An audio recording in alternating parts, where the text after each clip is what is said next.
Daily news, breaking news, everyday news on Prince Miller Entertainment TV. Today is the 21st of October at 2025.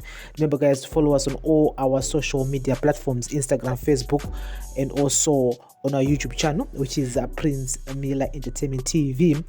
So, the ongoing story, which is making headlines all over since last weekend. Constitutional law expert Professor Lovemore Madhuku, a long-time advocate for democratic reform in Zimbabwe, said there's no legal or constitutional basis for extending President Emmerson Mnangagwa's second term by 2 years from 5 to 7.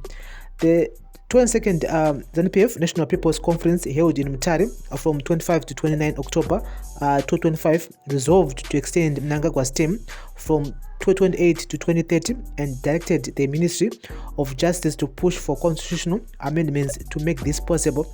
Under the 2013 Constitution, the President is limited to 2 5-year terms. ZANU-PF leaders argue the extension is needed for continuity, stability, and to achieve development goals, but critics warn it undermines democracy and fuels political tensions. Speaking to the BBC, Madhuku said Parliament has no authority to extend Mnangagwa's time in office. He said, unfortunately, there's no way they can change that if the proposal, as far as we hear it, is to extend the term of office of the President for the President to remain in office beyond the 5-year limit, which ends in 2028. There are certain things you can change in the Constitution and others you cannot change.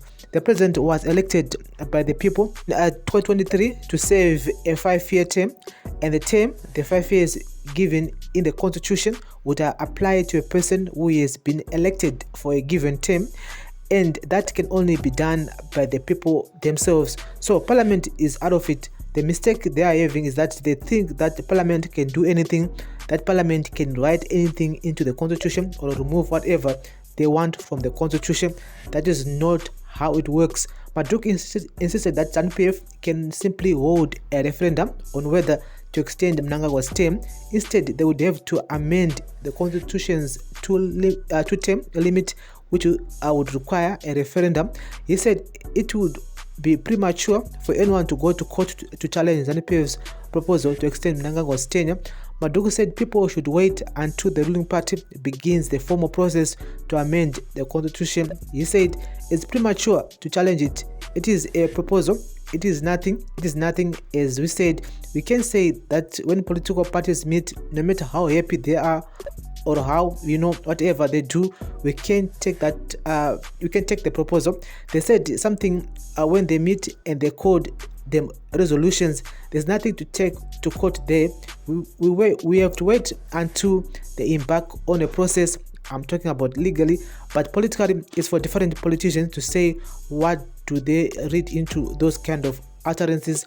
This is a political party, and that is very good at sending signals left, right, and center. So until they start a process which we say is legal consequences, then we will start really saying, well, we can have a legal step.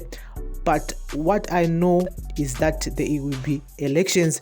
There must be elections in 2028. So guys, that's the latest here, and from the man himself, the Professor Lovemore Madhuku. The man is saying that yes, they can talk it as a resolution, but even if you want to challenge in court, it's just a resolution. So we have to wait until they start the formal process, which means that Ziambi will be leading that process soon. So we'll be keeping you guys up to date with the latest. Panyaya Mnangagwa is ZANU-PF wants to extend Mnangagwa from 2028 to 2030. They are saying that there will be no elections in 2028, so that Mnangagwa will wait almost like 7 years until 2030. And apart from those ones, they cannot do anything. They cannot just think of something and they think Parliament can change it. And as Parliament aikwanise kungochinja constitution and kuobvisa zvimwe ayo hazviite. It's because we as the people of Zimbabwe takavota muna 2023 which ZANU-PF of course won that election, and Mnangagwa became the president. and the man has to serve his 5-year term until 2028. So now, if they want to change this term, they have to do a referendum, and they simply have to hold a referendum on whether they want to proceed with this resolution, which came last weekend, of conference which was held in Mutare. So guys, we'll be keeping you up to date with the latest on Prince Mila Entertainment TV. This is daily news, breaking news, everyday news. Thank you for listening. Thank you for watching.